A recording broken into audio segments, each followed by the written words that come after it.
Hey, you're watching part 2 of a 3-part series called Grass Wars. And yes, to fully understand and enjoy what's going on here, you're gonna have to watch part 1, which will be linked in the description. I'm sorry, those are just the rules. Here, I'll even give you some time to go back and watch it.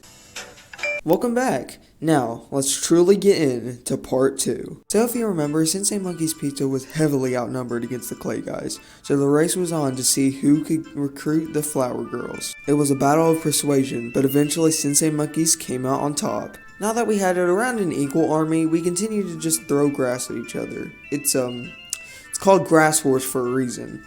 But one day when we were just chilling in our fort, the Clay guys ambushed. It was a carefully planned surprise attack. Grass was flying everywhere. We had to protect our fort, as it was easily our best line of defense against attacks. Men were going down left and right, with grass stains all over their shirt and pants. I would say it was a close battle, but that would be inaccurate. Mere minutes after the battle of the fort started, it was over. The Clay guys extended their territory, only leaving us with the big metal slide and the swings. This was a harsh loss, especially for Monkey.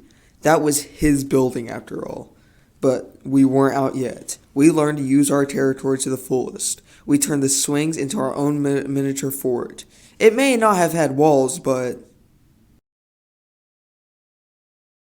I remember Monkey making me second in command, and we turned the slide into a watchtower so I could see when the enemy came.